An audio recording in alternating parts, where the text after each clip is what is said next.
Hi, everyone. Hi again. We're in the Pure Worship book. Well, what Yes. page are we on now? We are on page 77.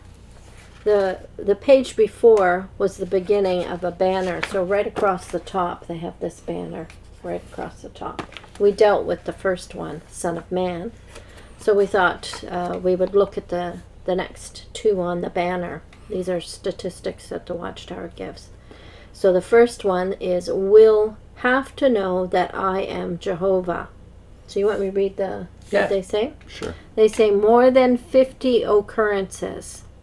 More than 50 times Ezekiel records God's statement that people will have to know that I am Jehovah, emphasizing that Jehovah is the only one worthy of receiving pure worship.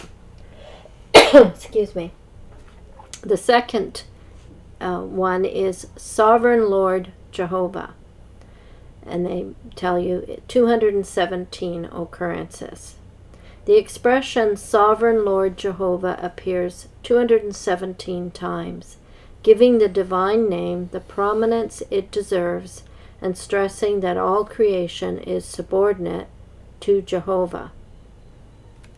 Well, these meant something to you because was not the book on Ezekiel, that is the No Jehovah book, the green one, back in the 70s, one of your favorites? Yeah, and I never really knew why it was a favorite, but I think just those two things that they've just mentioned here really stuck in my head.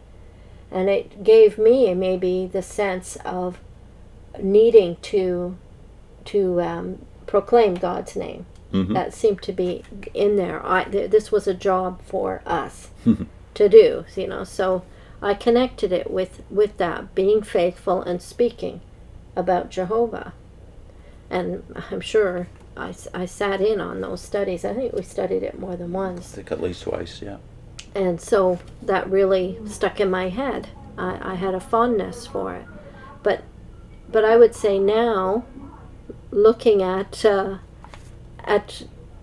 my emphasis of faithfulness and speaking was not. It was an inappropriate gleaning from those two passages, and also because I don't think they actually tell you the truth about how God does this. How does God's name become known? Well, it's not through them preaching, because Israel was never assigned to preach. That's right. They were separated. Yeah. And it was certainly not their faithfulness.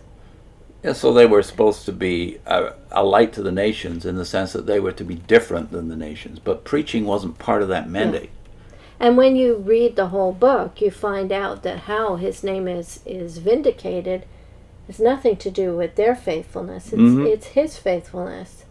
That he makes certain promises to them, and he keeps them. And so he says in Ezekiel, they profane his name. Yeah. So that doesn't alter the fact that he's still going to be vindicated. Through them. Through them, yeah. Forgiving them specifically. That's right. And bringing them back. The nations will see his relationship with them and how he treats them and how he keeps his promises. If you doubt that, read chapters 36 through 39, which we'll get to eventually in here. But the point is, that's what took me right out of the Watchtower. Those 4 chapters, 36 to 39, tell you exactly how he's going to vindicate his name, the Sovereign Lord Jehovah.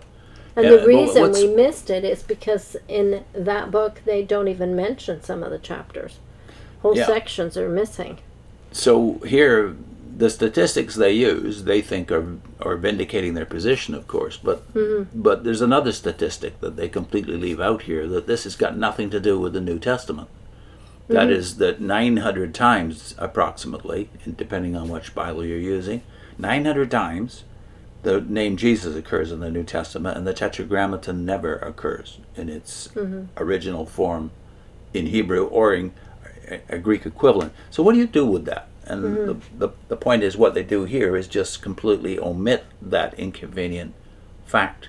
And they have altered their translation by putting the name in the New Testament, but even then, the ratio is huge. It's still approximately 4 to 1 in favor Yeah. of Jesus over Jehovah. But the point is, there's no justification for even putting it in once, and that's what's hidden from the eyes of Jehovah's Witnesses. Now, here's the other thing that's missing, namely that the name that we're supposed to make known in the New Testament. Well, listen to Peter and John before the Sanhedrin.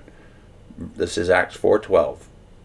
There is salvation in no one else, for there is no other name under heaven given among men by which we must be saved.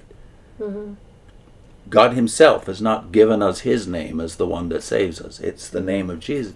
And then you think, well, yeah, Jesus includes the name Jehovah. Yeah. Yahweh salvation, salvation of Yahweh. His name is incorporated in the name Jesus. And then there's another inconvenient fact, which is even more plain. If you look at the Silver Sword, the New World Translation, that's Acts chapter 11. This is talking about the church in Antioch. And in that section, this is verse 25-26 of the discussion of Barnabas and Saul and the church in Antioch. So Barnabas went to Tarsus to look for Saul, and when he had found him, he brought him to Antioch. For a whole year they met with the church and taught a great many people. And in Antioch the disciples were first called Christians. Yeah. The New World Translation says by divine providence called Christians. But even if it didn't, you'd still have the embarrassing fact that the name the pagans heard when they listened to the message of Christians was Christ's name, whether it be Jesus or his title, Messiah. Yeah. And what do you do with that? Well, you ignore it.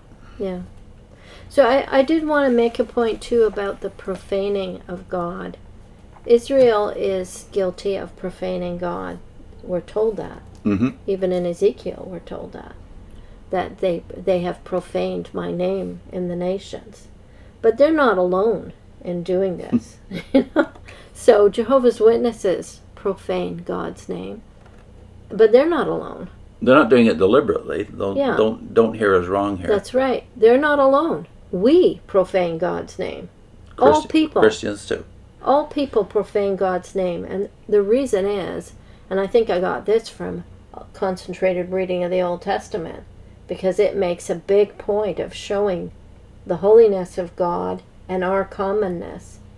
So we didn't spend a lot of time talking about that when we were witnesses. Or our sin, better than commonness, right? That's right.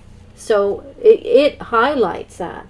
The reason that God is he's holy. He's completely separate from anything we can achieve. So we don't vindicate the name of God by telling people about the name. Yeah. We vindicate God's name by talking about a God of grace who is graceful to Israel and is graceful to us. Why? Because he has to be, because we're sinners. It's not that the Catholics are sinners or even that Jehovah's Witnesses are sinners. We're all sinners, and that we magnify God by magnifying his grace and his mercy to all of us. So our disgrace, all of us, is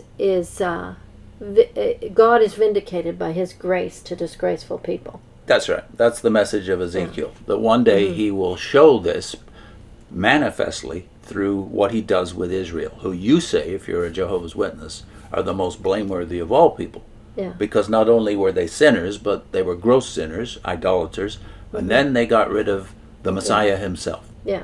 I mean, Israel as a nation eventually got to the point where they thought they could achieve things through what they were doing. If they did everything they were supposed to, if they did it right. But that wasn't going to save them. They still had to do regular sacrifices. That's right. And now they can't even do that. So we've, as witnesses, I think we've kind of fallen into that same problem that Israel had. Thinking that eventually, if we just get this right and do these things, then we're good. You're never good. You're self-deceived. It's always going to be grace. So I do believe that the whole overall message of Ezekiel is lost here while we're talking about details about various chapters. Yeah. The overall message is God will do it himself. Yeah. He will not need our help to vindicate his name, because he can't. We can't do what he only can do, which is save people who are unsavable. Yeah. And that's the whole human race, not just Israel. Mm-hmm. What's our link? We're linking to a playlist called Ask Jehovah's Witnesses. I don't know, maybe it was more than that. But it has a whole bunch of questions to ask Jehovah's Witnesses. If you're trying to reach witnesses, Your loved ones, it's a good playlist to go through. So we'll put up the first one, which was Ask Jehovah's Witnesses, did Jesus use the name Jehovah? Yeah. Follow the links, because there's a whole bunch of things going through the Gospels in there which you could use with your JW loved ones. Right. See you soon. Bye.